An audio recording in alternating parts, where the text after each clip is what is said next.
Hey everyone, Nigel and Luke here, and welcome to another edition of Crimes of the Week International.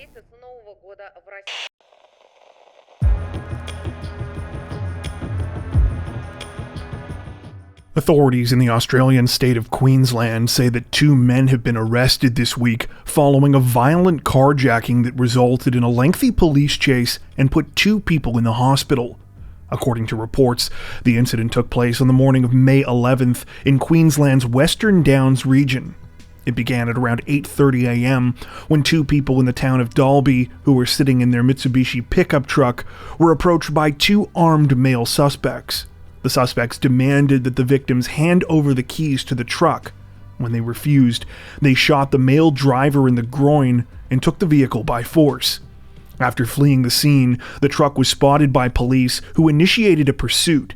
It continued even after spike strips were deployed, puncturing the stolen vehicle's tires as it traveled southeast along the Warrego Highway.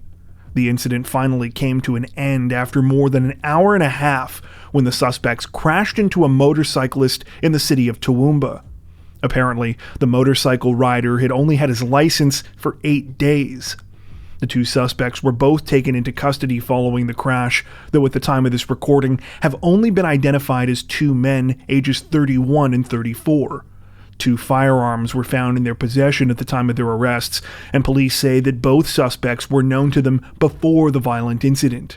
At the current time, the shooting victim is said to be recovering in hospital. The motorcyclist was also briefly hospitalized as a result of the crash, though thankfully only suffered minor injuries and has since been discharged. No formal charges have been announced against the suspects at the time of this recording.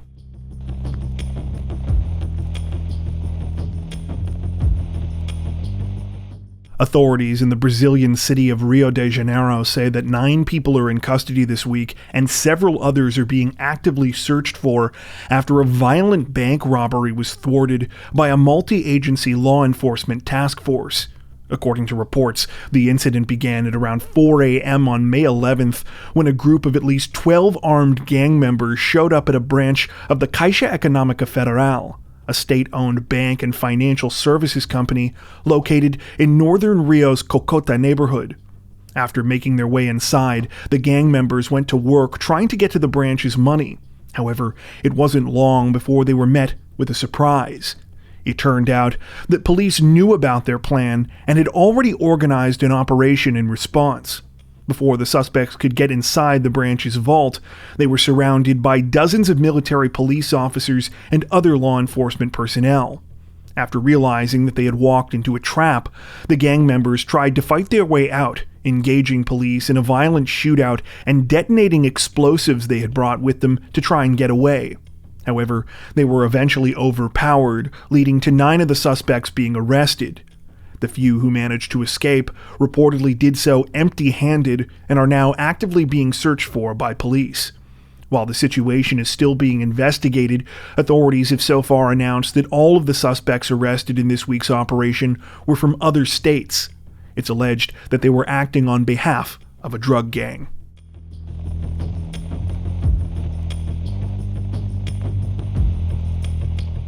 Representatives from London's Metropolitan Police say that a 16-year-old boy is facing murder charges this week following the brutal stabbing death of a fellow teenager just a short distance from his school.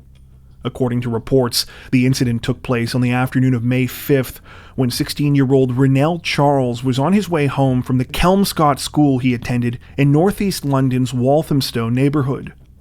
He was walking along Markhouse Road shortly after 4 p.m. that afternoon when another 16-year-old boy allegedly got out of a taxi and ran up behind him. After being attacked and knocked to the ground, Rennell apparently tried to run but was chased by his attacker, who pulled out a large machete. The suspect then reportedly stabbed Rennell in the chest and back several times. Emergency responders were called to the scene, though sadly, Rennell could not be saved. According to reports, the 16-year-old suspect, who has not been identified by name, has since been arrested and charged with murder after he turned himself in at a police station 3 days after the attack. Chillingly, it's said that Rennell took part in a celebrated creative art project put together by an acclaimed filmmaker just last September where he spoke out against knife crime. In the footage, he talked about losing friends in violent incidents, remarking that innocent people were getting killed. At the time of this recording, no motive has been released behind the terrifying crime, and the situation is still developing.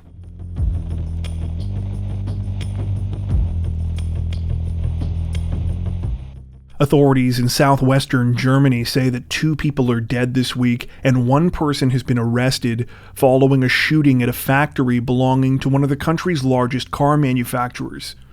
According to reports, the incident took place at around 7:45 a.m. on May 11th when the 53-year-old alleged gunman walked into the production hall of the Mercedes-Benz factory in the city of Sindelfingen. He allegedly shot 2 44-year-old men before being tackled to the ground by security staff, who were able to hold him until police arrived. He was taken into custody without a struggle. Sadly, it has since been confirmed that both of the victims died as a result of the shooting, with one of the men pronounced dead at the scene and the second succumbing to his injuries at a local hospital. None of the names of those involved in the incident have been released at the time of this recording, though it has been reported that the gunmen and the victims were all hired by a third-party logistics company and were not employees of Mercedes-Benz themselves. Currently, no motive has been identified behind the deadly incident. However, authorities have said that the 53-year-old suspect acted alone. The Sindelfingen factory, which apparently employs 35,000 people and is responsible for producing the company's S-Class luxury model cars, will reportedly remain closed until the end of the week as the investigation continues.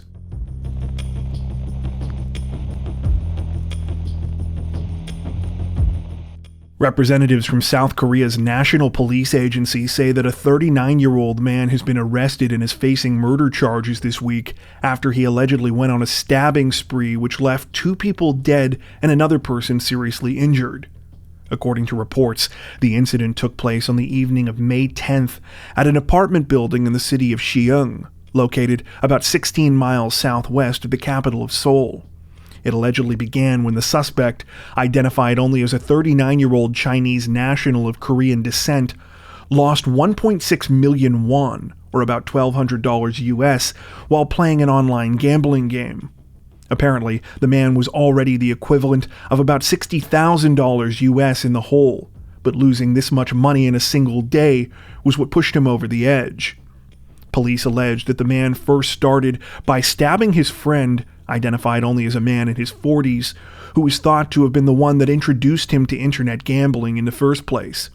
Believing that the friend was dead after the knife attack, the 39-year-old next turned his attention to 2 elderly women who lived at his apartment complex with whom he had previously argued. Sadly, both of the women died of their injuries. The 39-year-old was arrested by police at around 8 p.m. that night and has now been charged with 2 counts of murder and 1 count of attempted murder. The first victim of the attack reportedly survived, though suffered serious injuries and is said to be recovering at a local hospital.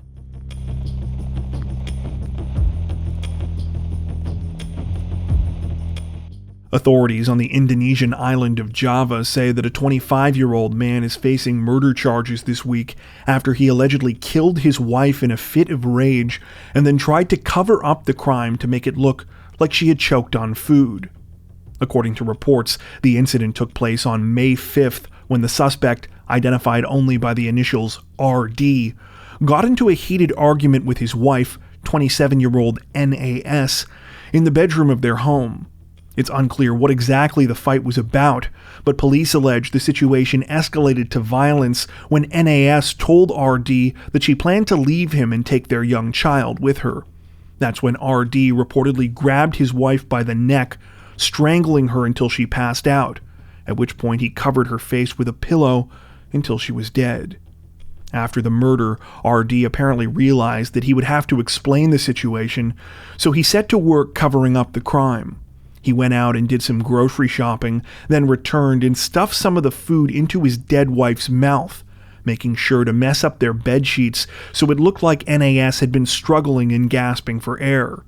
He then pretended to stumble across the scene, telling family members, neighbors, and police that his wife had choked on a meatball. Unfortunately for RD, investigators uncovered what had really happened when an autopsy was conducted and bruises from the strangulation were found on NAS's neck. The 25-year-old was arrested and apparently later confessed during questioning. He has now been charged with murder and, if convicted, is reportedly looking at a maximum sentence of 15 years in prison.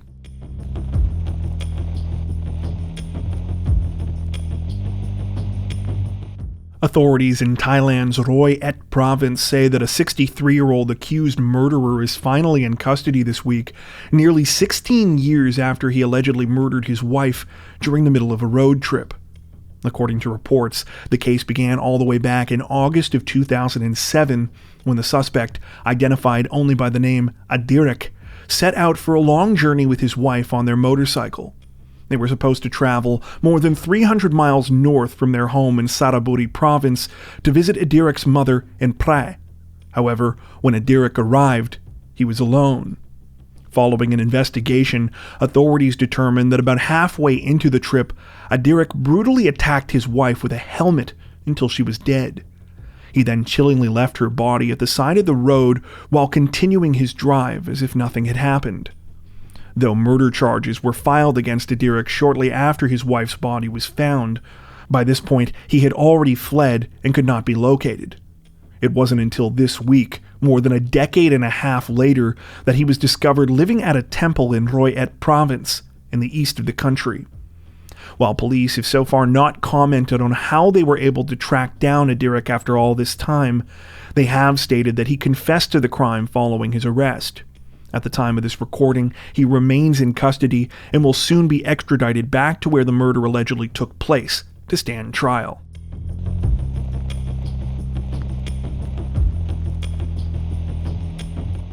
Authorities in the North African country of Tunisia say that 5 people are dead this week, including the gunman, after a man shot security officers and worshippers outside of the continent's oldest synagogue.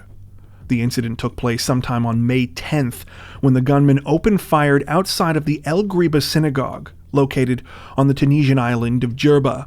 According to reports, the suspect was one of the security personnel supposed to be guarding the ancient Jewish holy site, which is currently seeing an influx of travelers completing an annual religious pilgrimage. While details are still being confirmed as to how the attack unfolded at the time of this recording, several reports have so far stated that the unidentified gunman fatally shot 2 of his fellow security officers before firing indiscriminately at worshippers there. 2 more people were killed and at least 8 others injured before the suspect was finally taken down by security forces. The 2 worshippers who were killed have since been identified as cousins 42-year-old Benjamin Haddad and 30-year-old Aviel Haddad. Benjamin was said to be from France, while Aviel was a dual citizen of Tunisia and Israel. Currently, no motive has been established behind the terrifying attack, though police say that they are still investigating. This is also not the first time the ancient synagogue has been targeted.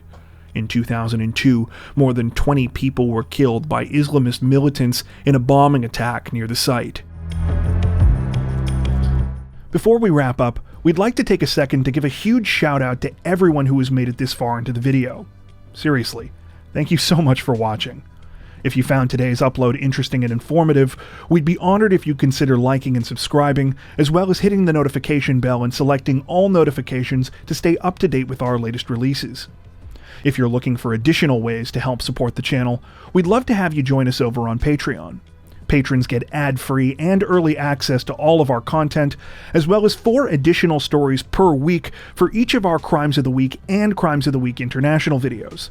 You can learn more at patreon.com/crimezone, where you'll also find some of the fine folks whose names are currently on screen.